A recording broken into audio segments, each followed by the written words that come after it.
Assalamualaikum warahmatullahi wabarakatuh. Kita kali ini masuk ke pembahasan di minggu ke-6 yaitu tentang komposisi di dalam fotografi. Baik, untuk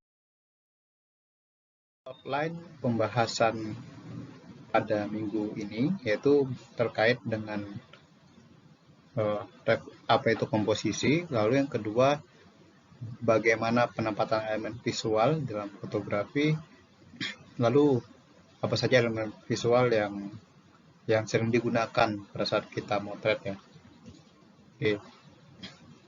Lalu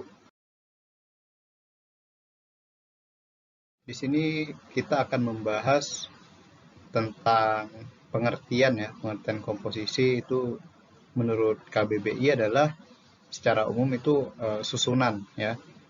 Lalu kalau di dalam seni itu komposisi itu terkait dengan integrasi warna, garis, dan bidang untuk mencapai kesatuan yang harmonis. Sedangkan di dalam fotografi, komposisi itu punya fungsi untuk menempatkan elemen visual sehingga kita nantinya dapat menghasilkan gambar yang menyenangkan ataupun yang memiliki nilai tambah ketika dilihat oleh orang lain.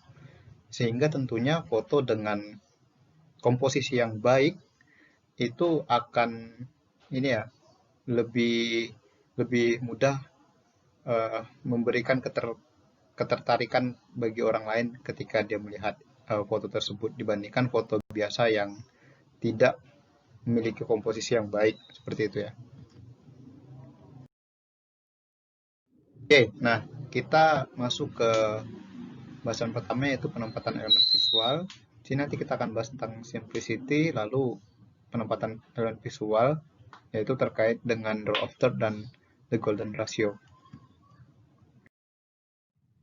Nah, yang pertama itu adalah simplicity. Jadi kita akan membahas tentang kesederhanaan ya pada saat kita motret. Nah, simplicity ini biasanya itu kita hanya memiliki satu ya point of interest dalam foto yang akan kita hasilkan, sehingga fokusnya adalah ya ke satu objek itu dan kita tidak akan memiliki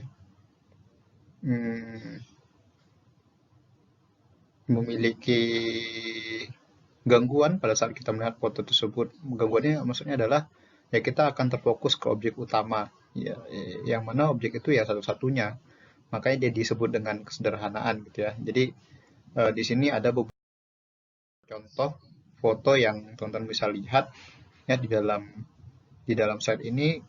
Ada beberapa foto yang di tengah itu ya hanya satu orang lagi ngayuh kayak ya. Lalu di sebelah kiri ada apple dan sebelah kanan itu ada rumput ya di tengah pasir. Nah, ini termasuk dalam simplicity. Kenapa ya? Karena dari ketiga contoh foto di bawah itu dia hanya menonjolkan satu objek tanpa ada objek utama yang lain gitu ya. Dan itu ketika mata kita melihat ke masing-masing foto itu kita langsung tertarik ke objek utama gitu ya. Itu simplicity. Nah, ini adalah yang harus diketahui oleh para fotografer mengenai rule of third ya. Rule of third itu adalah suatu titik temu ya antar garis horizontal dan garis vertikal seperti yang bisa kita lihat di gambar pada slide ini, yaitu ya bayangkan aja di dalam satu frame kotak ya itu terdapat dua garis vertikal dan horizontal. Lalu ketika dua garis tersebut ya itu berpotongan, maka ada titik yang bisa kita gunakan sebagai pedoman untuk meletakkan objek utama yang akan kita foto nantinya. Nah, titik-titik ini adalah di fotografi diistilahkan dengan rule of third ya. Jadi kita bisa membuat foto dengan menggunakan aturan ini ataupun tidak gitu ya. Tetapi biasanya fotografer itu menggunakan acuan ini gitu ya, sehingga nantinya ya bisa aja kita meletakkan foto entah di sudut kanan atas, kiri bawah ataupun kanan bawah gitu ya, mengikuti dari perpotongan titik temu tadi gitu ya. Nah, tujuannya apa? Tujuannya adalah untuk menciptakan keseimbangan dalam foto tersebut gitu ya. Nah, teman-teman bisa melihat dari contoh ini, foto yang di bawah ini ada contoh foto rusa. Nah, itu memang sudah ini ya, sudah mengikuti dari rule of third. Di sini dia diletakkan di bagian kanan bawah ya, potongan garis di bagian kanan bawah. Ketika kita motret, kita meletakkan foto ya, contohnya di foto kupu-kupu ini kita meletakkan objeknya tidak di perpotongan garis. Ya, cara yang bisa kita lakukan jika ingin mengikuti rule of third adalah dengan melakukan crop ya. Crop itu bisa dilakukan entah di kamera, entah di aplikasi di handphone ataupun di PC. Nah, nantinya ketika kita cropping, kita bisa meletakkan objeknya itu di sekitar titik-titik dari roll of tersebut. Nah, ini contohnya bisa dilihat kupu-kupunya di foto pertama itu di tengah ya, lalu di crop sehingga dia lebih ke arah kiri bawah ya. Sehingga ketika kita lihat fotonya itu menjadi lebih apa ya, lebih dinamis dan lebih menarik untuk dilihat gitu ya. Nah, lalu ada istilah golden ratio. Golden ratio ini terkait dengan angka ajaib ya. Itu biasanya juga sering digunakan oleh pelukis, dan kita juga di dalam fotografi bisa menggunakan ini untuk menghasilkan suatu foto. Jadi golden ratio ini terbagi 3 ya, ada golden rectangle, golden triangle, dan golden spiral. Ini teman-teman bisa lihat dari gambar yang ada pada saat ini, itu dari masing-masing ketiga jenis golden ratio ini kita bisa aplikasikan pada saat memotret. Tinggal mengikuti dari garis-garis yang sudah ada seperti itu ya. Nah, ini contohnya foto yang kiri ya, itu jembatan, tengah itu model, dan di sebelah kanan itu bintang laut, dan itu ketiga-tiga dari foto ini itu mengikuti dari golden ratio yang sudah kita bahas tadi ya. Jadi biasanya untuk lebih mudah memotret dengan mengikuti golden ratio ini, memang kita harus sering-sering berlatih dan mengaplikasikannya ya. Jadi ketika memotret itu ya kita bisa merencanakan memotret itu dengan meletakkan elemen foto mengikuti dari garis-garis bantu tadi gitu ya. Ya tentunya di kamera itu nggak ada garis seperti ini ya. Itu garis imajiner ini ya kita bisa mengingat, membayangkannya dalam kepala kita, sehingga ketika kita sudah terbiasa, maka nantinya itu secara tidak langsung kita akan cenderung itu mengikuti garis-garis ini ketika kita memotret ya. Itu juga hubungannya ke rasa, ke feeling. Jadi ketika teman-teman rasanya itu sudah pas ya ketika memotret, nah itu akan lebih paham ketika menghasilkan suatu foto ya, komposisinya itu kurang seret, kurang enak gitu ya, dibandingkan jika kita sebelumnya belum punya rasa yang lebih kuat ketika memotret. Oke, kita kemudian masuk ke dalam pembahasan elemen visual. Jadi di dalam fotografi, elemen visual itu adalah bahasa ya yang bisa digunakan oleh fotografer itu untuk membuat foto menjadi lebih menarik, dan ini sering sekali digunakan oleh fotografer itu untuk membuat fotonya berbeda dengan foto yang lain. Jika teman-teman sering mengikuti lomba foto dan melihat foto-foto pemenang, biasanya dari foto-foto pemenang itu mengikuti dan memiliki ya elemen visual yang di bawah ini gitu ya, sehingga foto yang dipilih oleh juri itu biasanya memang yang terbaik dan dia berbeda dengan foto-foto yang lainnya. Di dalam fotografi itu ada berbagai macam ya. Di sini saya sudah menyampaikan ada garis, pertama garis, lalu ada bentuk, ada pola ataupun repetisi, ada tekstur, ada refleksi, ada perspektif, dan terakhir ada bingkai yang bisa kita gunakan dan kita manfaatkan pada saat motret gitu ya. Oke. Nah, yang pertama itu garis ya. Jadi garis ini juga salah satu elemen dasar di dalam fotografi, dan kita bisa menggunakan ya garis ini untuk membuat foto kita tuh lebih kuat ya. Jadi kalau garis itu ya seperti kita ketahui ya ada macam-macam. Nah, biasanya di fotografi itu yang sering digunakan adalah 3 ini ya. Yang pertama adalah garis lurus, yang kedua garis diagonal, yang ketiga adalah garis kurva. Oke, ini ada beberapa foto yang bisa kita perhatikan, yang mana dari foto-foto ini ya memanfaatkan dari garis itu ya, sehingga foto ini menjadi lebih menarik. Ini garisnya ya, horizontal. Ini adalah karya dari Andreas Gursky. Foto ini adalah foto termahal di dunia dengan nilai sekitar 62 miliar atau 4,3 US dollar yang berjudul itu Rain 2. Jadi kalau teman-teman perhatikan foto ini hanyalah foto danau ya, danau Rain, nama danau Rain, lalu difoto dengan memasukkan elemen garis. Jadi kalau diperhatikan ini bagian atas ini adalah langit, ini adalah tanah ya, tanah yang ada rumputnya, lalu ini adalah danau itu air, lalu ini adalah rumput lagi, ini jalan, dan ini rumput lagi.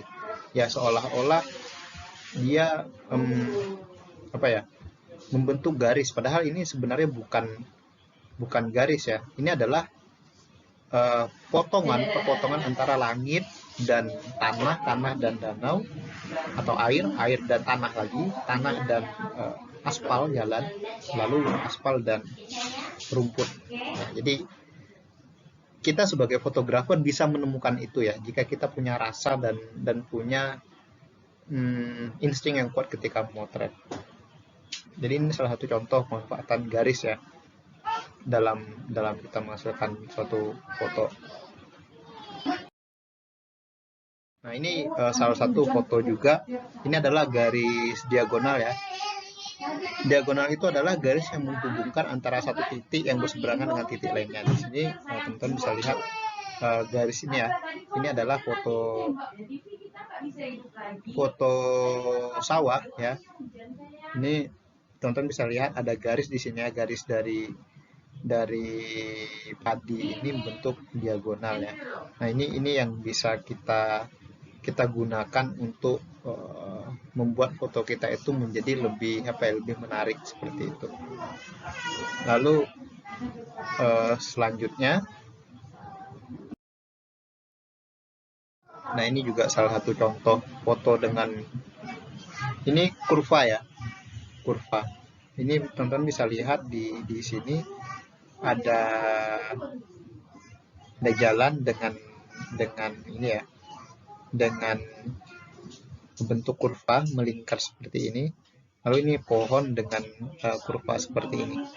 Nah, ini juga salah satu elemen garis yang bisa kita manfaatkan untuk memotret. Jadi cara menemukannya adalah ya memang kita harus mengeksplorasi tempat kita memotret dan menemukan garis-garis ini, dan kita bisa memasukkannya ke dalam foto ya.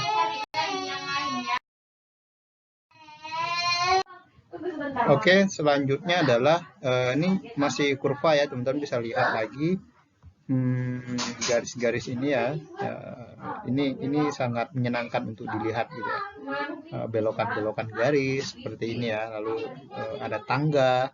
Nah, itu juga salah satu elemen yang bisa kita manfaatkan di dalam fotografi sehingga foto kita itu menjadi lebih menarik. Oke.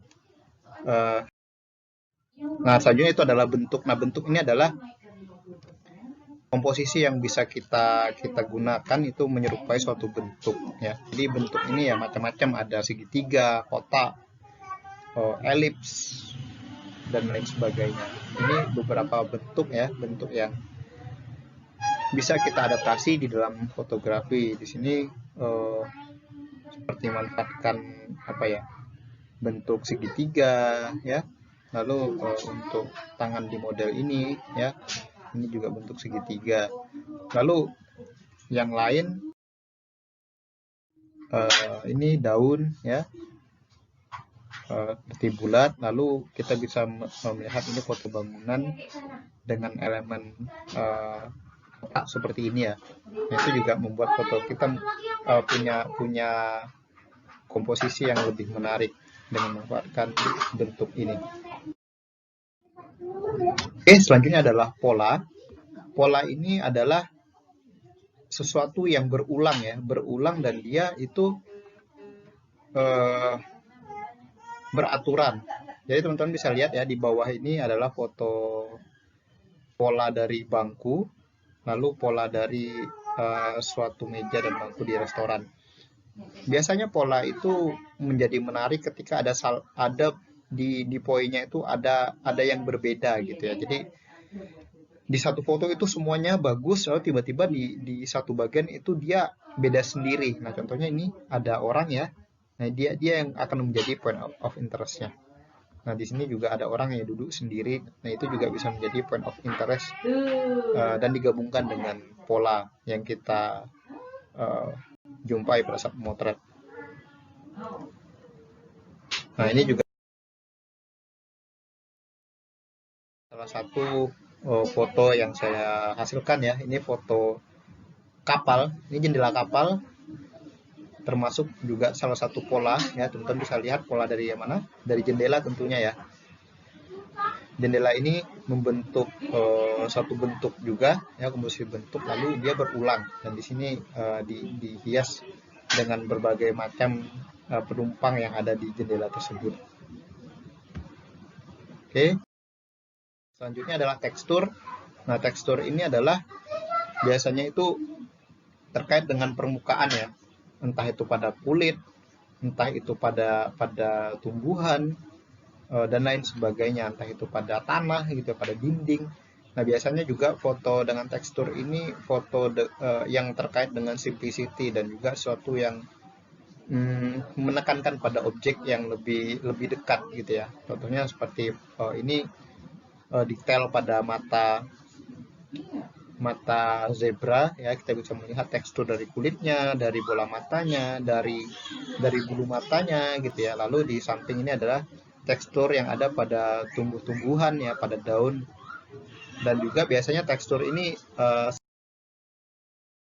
digunakan untuk motret foto manusia ya, potret ya. Itu kita bisa menonjolkan dari kulit si manusia tersebut, entah itu dia anak muda ataupun orang tua. Itu bisa kita tonjolkan dengan tekstur ya yang ada pada wajah orang tersebut. Oke, selanjutnya adalah refleksi. Refleksi ini juga salah satu yang favorit ya. Ini adalah foto yang mungkin teman-teman sering lihat ya. Ini adalah wallpaper Windows. Orang berlari di tepi pantai, dan ini adalah refleksi yang dihasilkan ya. Ini bukan editing, tapi ini adalah refleksi dari air ya. Air laut yang memantulkan cahaya yang ada. Jadi seolah-olah dia adalah cermin gitu ya. Dan itu sering sekali dimanfaatkan oleh fotografer untuk menghasilkan foto yang menarik. Ini beberapa foto, contoh foto yang kalian bisa lihat. Yang kiri adalah foto street ya, foto di jalan. Ini memanfaatkan dari kaca yang ada pada suatu gedung di jalan. Ini tentunya menjadi menarik ya, ketika kita memotret dan memanfaatkan refleksi ini untuk menghasilkan foto yang seolah-olah kelihatan tidak nyata, padahal ya ini adalah kenyataan gitu ya. Tetapi kita bisa memasukkan unsur ketidaknyataan itu dari refleksi tersebut, sehingga ketika orang melihat ini ya tertarik, dan ini suatu yang susah gitu ya untuk ditemukan. Maksud susah ini adalah jika Anda belum memiliki insting dalam memotret, biasanya ya akan kesulitan untuk menemukan foto-foto seperti ini. Tapi ketika insting Anda sudah terasa, ya melihat genangan air sedikit saja itu, wah ini bisa menjadi suatu refleksi. Nah, contoh yang kedua di sebelah kanan ini adalah foto pohon ya. Pohon yang dipantulkan oleh air, entah sungai entah danau ini ya, itu terefleksikan dengan sangat baik sehingga fotonya jadi seperti ini ya, dengan ada unsur refleksi. Nah, lalu kita masuk ke perspektif. Perspektif ini juga salah satu yang sering digunakan oleh fotografer itu untuk bermain-main ya, bermain-main dengan sesuatu yang seolah-olah itu tidak nyata, sama seperti refleksi tadi. Tapi di sini dia bermain dengan objek-objek yang lain ya, yang bisa dimanfaatkan untuk foto tersebut, sehingga nantinya akan menghasilkan foto dengan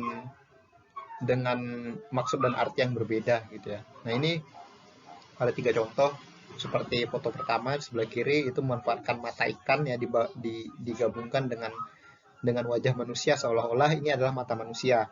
Di tengah adalah foto seorang balerina digabungkan dengan objek bunga, seolah-olah bunga tersebut adalah roknya ya, rok dari balerina tersebut. Dan di ujung ini sebelah kanan adalah orang seolah-olah juggling dengan matahari. Ini bukan bola ya, matahari. Nah, ini adalah salah satu bentuk permainan perspektif. Kita bisa bermain dengan objek yang berbeda, seolah-olah mereka punya keterkaitan antara satu dengan yang lainnya. Biasanya untuk perspektif ini kita bisa bermain dengan jarak ya. Jadi seperti foto yang sebelah kiri ini, tekniknya adalah orang yang menggunakan kacamata ini dia dekat sekali dengan kamera, sedangkan yang orang yang kecil ini jauh dengan kamera. Jadi seolah-olah mereka ini adalah orang yang besar dan orang yang kecil ya, antara raksasa dengan kurcaci seperti itu. Padahal kenyataannya mereka hanya berbeda jarak pandang. Nah, fotografernya bisa manfaatkan perbedaan perspektif dari pemandangan ini gitu ya, orang yang dekat dengan kamera dan jauh dari kamera itu membentuk foto yang menarik. Di tengah ini juga seperti itu, foto orang seolah-olah sedang memainkan mobil yang terparkir di suatu gedung ataupun suatu apartemen. Jadi ya, karena jauh jarak antara kamera dengan mobil yang diparkir ini, seolah-olah ya ini seperti mainan. Lalu sebenarnya ini adalah mobil yang asli gitu ya, bukan mainan. Lalu ada orang seolah-olah dia memegang mobil. Padahal kenyataannya mereka itu adalah dua objek yang berbeda dengan jarak yang lumayan jauh, dan si fotografer memanfaatkan itu untuk membuat seolah-olah dia seperti bermain ya, bermain mobil-mobilan gitu ya. Padahal ya tidak.